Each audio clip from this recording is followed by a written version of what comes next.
வணக்கம் சார். பொதுவாக இந்த 50 கட்சிகள்லாம் பார்த்தீங்கன்னா, இளைஞர் பட இல்லை. புதுசாக வர கட்சிகள், அதாவது புதியதாக தொடங்கப்பட்ட கட்சிகளுக்கெல்லாம் இளைஞர் பட்டம்லாம் அதிகமாக இருக்குது அப்படிங்கிற ஒரு பார்வை இருக்குது. அதை பற்றி உங்களோட கருத்து சார்? நேற்றைய இளைஞர் தான் இன்றைய தலைவர். அதுதான் ஒரு கட்சியுடைய நியதி. அவங்க 50 வயசுக்கு முன்னாடி இளைஞராக தானே இருந்திருப்பாங்க. 50 வருட கட்சினா அதனால ஒன்றும் இல்லை.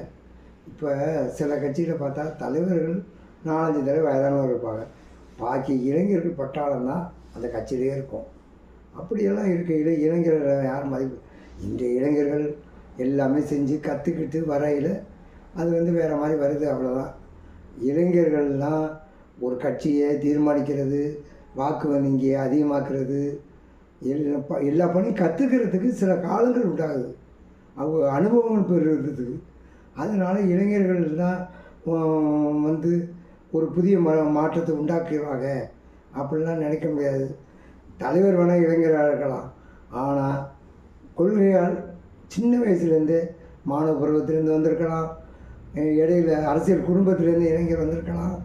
எப்படியோ சாதிக்கணும்னு நினச்சி வந்த எல்லாருமே சாதிச்சிருக்காங்க. அது இளைஞராக இருந்து தற்போது சாதித்தவர்கள் எல்லாருமே பெரும் சாதனை செஞ்சுருக்காங்க. இன்றைய முதலமைச்சராக இருக்காங்க, எல்லா பதவிக்கும் வந்திருக்காங்க.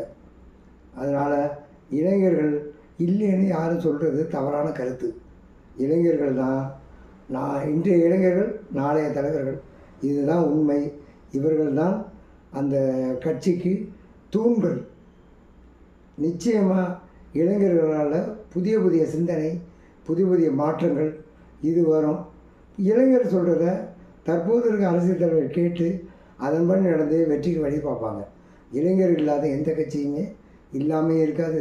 இது யாரோ பொய்யான கருத்து. அது இளைஞர்கள் அப்படியே புதிய கட்சியில் நிறைய பேர் இருக்காங்க, அது இளமைத்தனமாக இருக்குது அப்படின்னு பார்த்தா 50 வருஷ கட்சி இருக்குல்ல, அதில் இளைஞர்களால் கட்டமைக்கப்பட்டு தான் இப்போதைக்கு தலைவராக இருக்காங்க. அதனால் புதிய இளைஞர்கள் புதிய சிந்தனையாக இருக்கும்னு நினைக்கிறது என்னை பொறுத்தவரை தவறு. வழிகாட்டிகள் வயதானவராக இருந்தாலும் இளைஞர்களோட கட்டமைப்பில் அந்த வழிகாட்டிகள் திறமையாக கொண்டு போயிட்டுருக்காங்க 50 வருஷமாக.